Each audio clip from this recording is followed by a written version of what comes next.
You stop on the landing between floors and take out your phone. There's no message. There's nothing on the screen at all. You just needed 30 seconds before the next flight of stairs, and the phone is the only reason a person is allowed to stand still in a stairwell. Nobody saw anything. Nothing happened, technically. But you've been carrying that phone like a permission slip for about 4 years now. And the day you started is the day something else started too. I'm Daniel Rivera, I'm 56, and this channel is where I try to explain our generation to itself, Latino Gen X in this country, and why we came out the way we came out. If that's you, subscribe, and let's go back to the stairwell. Because look at what you've built there. You didn't stop. Stopping isn't a thing you do. What you did was invent a reason to stop that reads as something else entirely. The phone comes out, your face does the thing a face does when it's reading a message, your thumb moves. 30 seconds, sometimes 40, and then you put it away and you take the last flight, and you walk into the room, and nobody in that building has any idea that the stairwell has become a piece of equipment you use. You've gotten so good at this that you don't even count it as a symptom anymore. It's just how you take the stairs now. Now, the title of this video says men, and I want to be straight with you about why. The numbers I'm about to walk you through break along the lines of what a body was asked to do for 35 years, and in our generation, that kind of work got handed out by gender in ways nobody wants to say plainly anymore. But if you're a woman watching this, and a lot of you are, and you spent those same 35 years turning patients in a nursing home, or flipping 40 hotel rooms a shift, or doing home care for somebody else's parents on your feet from 6 in the morning, you're going to recognize every single thing I say. This is your video too. Stay. Here's what's happening out there, and it's happening very quietly. There's an entire layer of our generation right now, somewhere between 58 and 62, doing math about getting out. Not out loud, not with a financial planner. In the break room. On the drive home with the radio off, at 2 in the morning with the phone tilted so the light doesn't wake anybody up. And when they finally say something about it, they don't say what's actually going on. They say, I've been thinking about retiring. Everybody nods. That's a normal sentence, and that's the sentence you're supposed to produce at that age. It sounds like a plan. It sounds like somebody who won. Look at who's actually leaving and when. The Federal Reserve's household survey found that 55% of Hispanic workers had already retired by age 62. More than half, out before the earliest age you can even touch Social Security. Now hold that up against what everybody believes about us. Everybody believes we work forever. Everybody believes we're the ones who'll be up on a ladder at 75 because we can't afford to come down. And on the money side, that belief isn't wrong. The savings gap is real and it's documented, and I'm not going to pretend otherwise. But the exits are happening early anyway. Both things are true at the same time, which means people are leaving jobs they cannot financially afford to leave. Nobody has a preference for that. That's not a preference. So what's pulling them out? Here's where I have to be careful with you for one paragraph, and then I won't do it again for the rest of the video.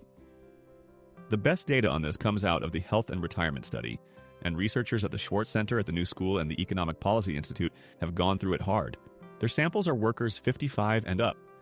That's an age bracket, not our generation specifically, and I'm not going to stretch it into something it isn't.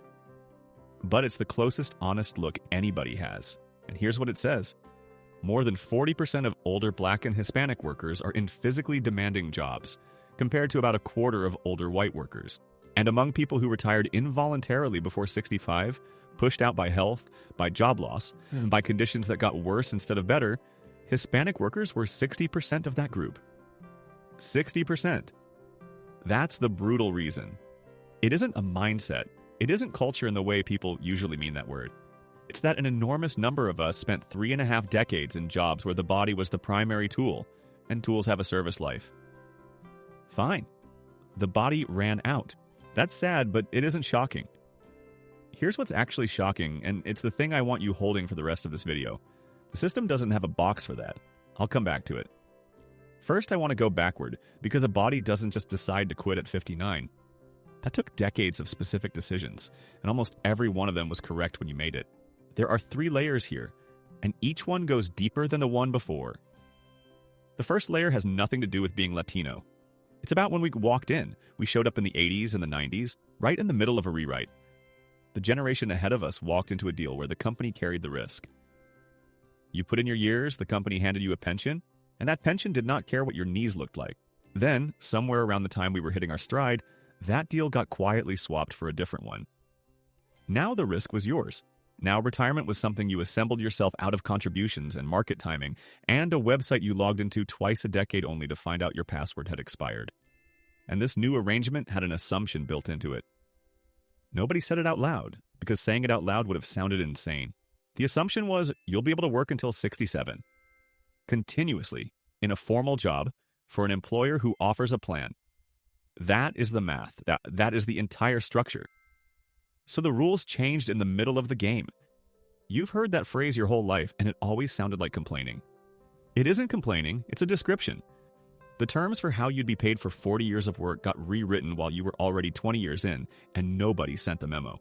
Or they did, but it was inside a benefits packet, and it was 31 pages long, and page 1 said, empowering you to take control of your financial future, which may be the most expensive sentence in the English language.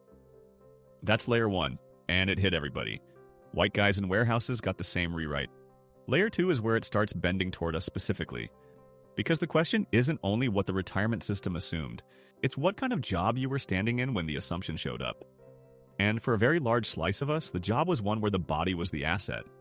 Construction, food processing, warehouse, landscaping, restaurant kitchens, long haul, roofing, nursing homes, hotels, home health.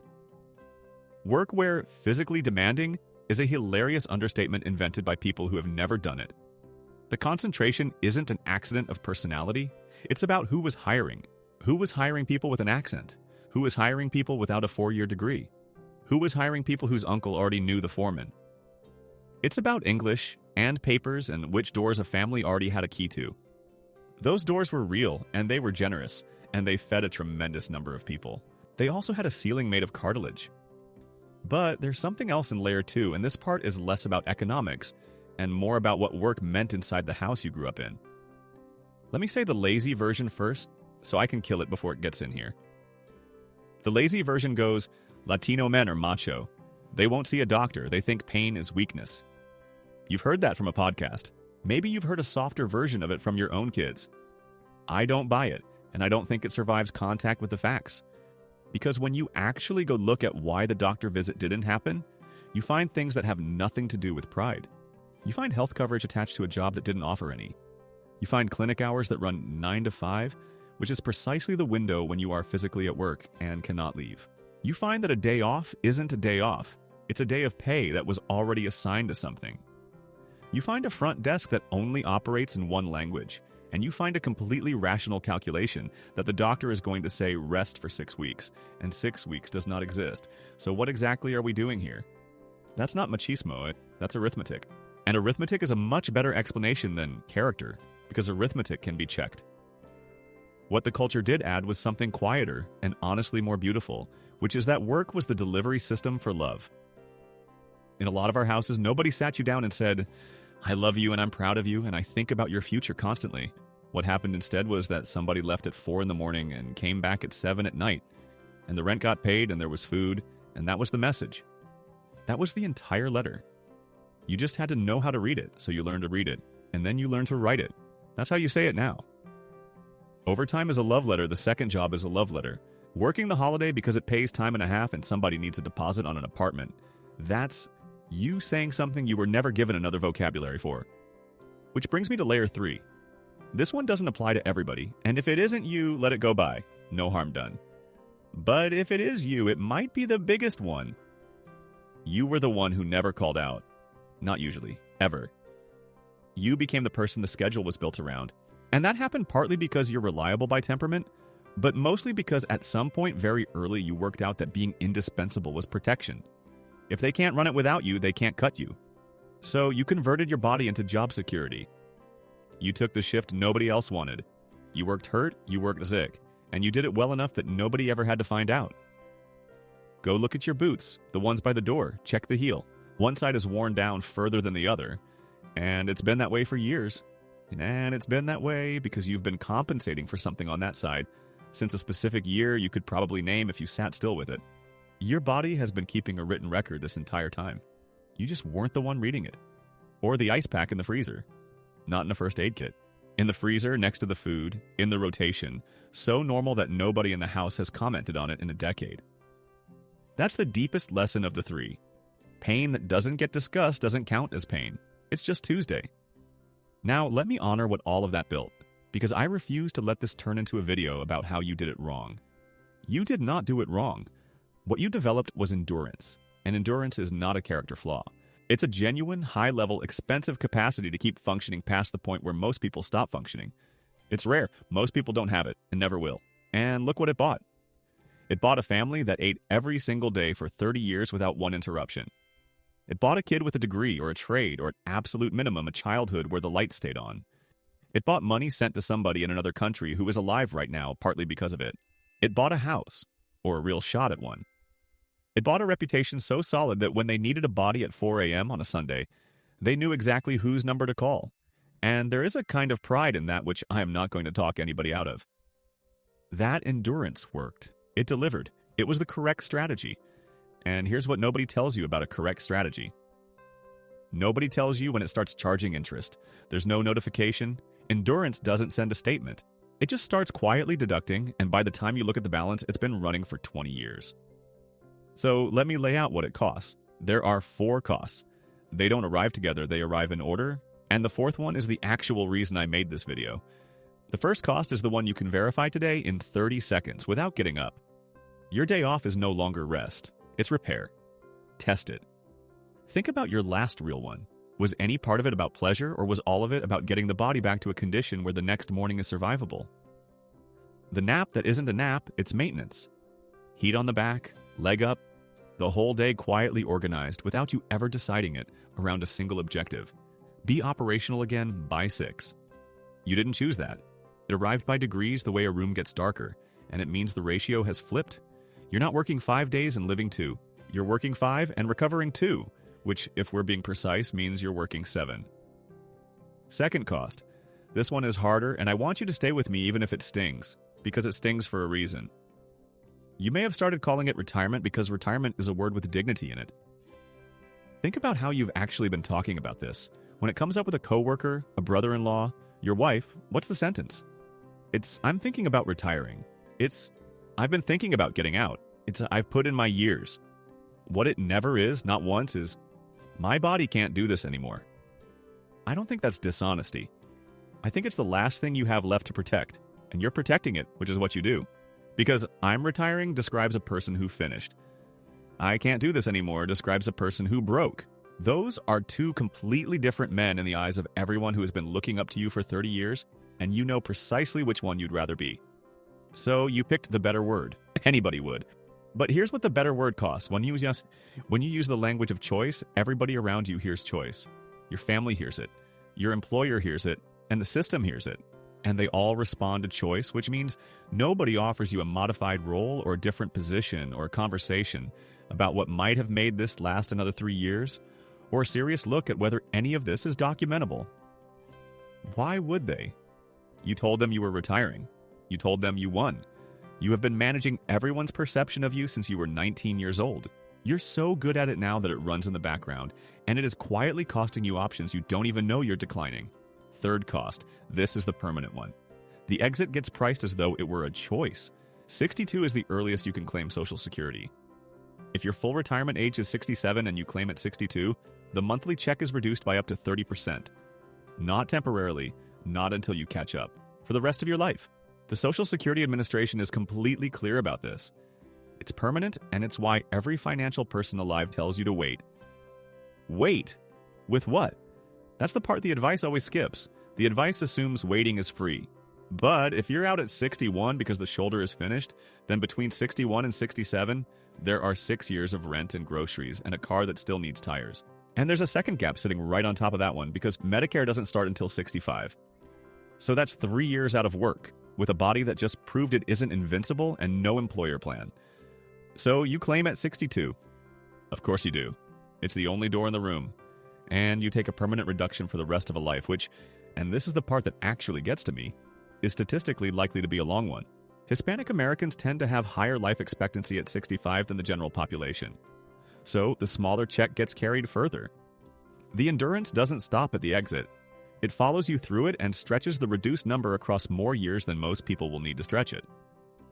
Which brings me to the fourth cost, the structural one, and this is where the title of this video comes from. The system has no line item for "my body ran out." Look at how it's actually built.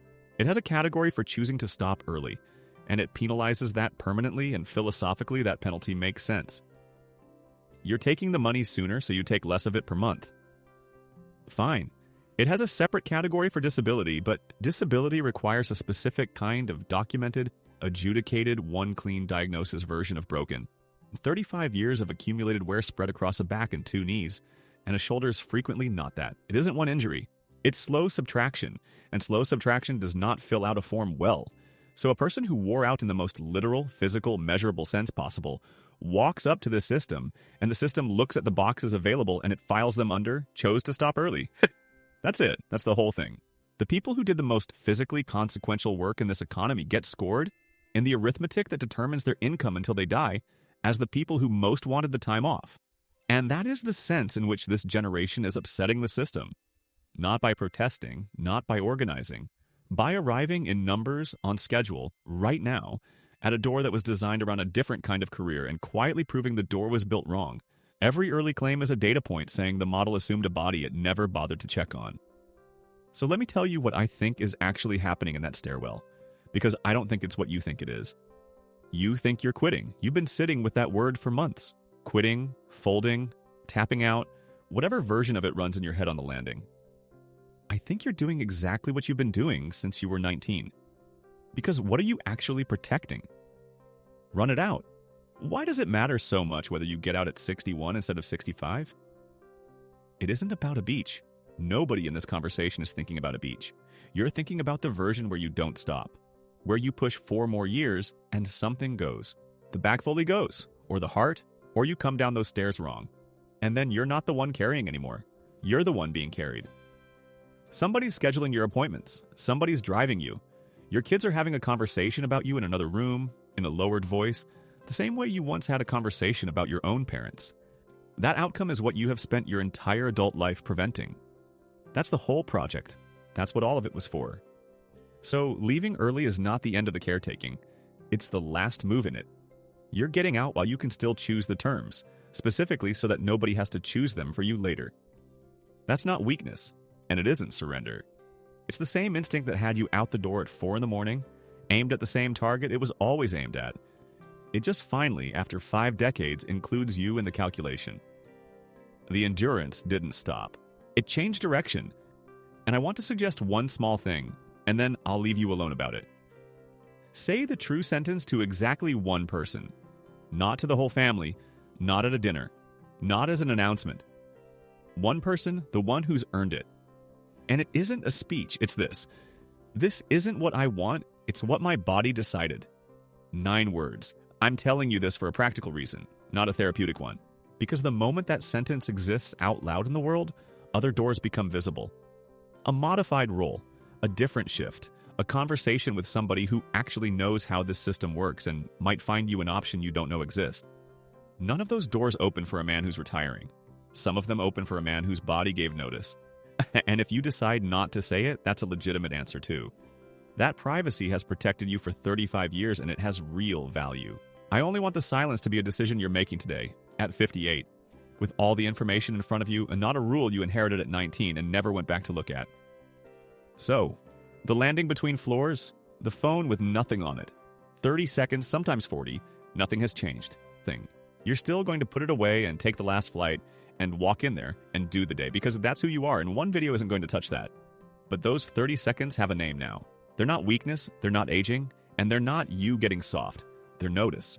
A body that has carried an enormous amount of weight for an enormous number of people is telling you politely in the only language it has that it would like to be included in the planning. You've spent your entire life being the person who gets the message before anybody else does. Don't stop now. Here's what I want in the comments, and I want the moment, not the feeling. When was the first time your body told you something your calendar didn't want to hear? Not the diagnosis. The first time. How old were you? Where were you standing? And what were you in the middle of doing when you noticed? And if you can't find a first time, if it's just been there as far back as you can see, say that. That's an answer too. And it might be the more important one. There's a mirror image of this I keep running into. And I want to talk about it next. Somewhere out there is a person who did it, got out, made the numbers work, and 3 months in, they're awake at 5:40 anyway, dressed by 6, standing in a kitchen with a cup of coffee and absolutely nowhere to be.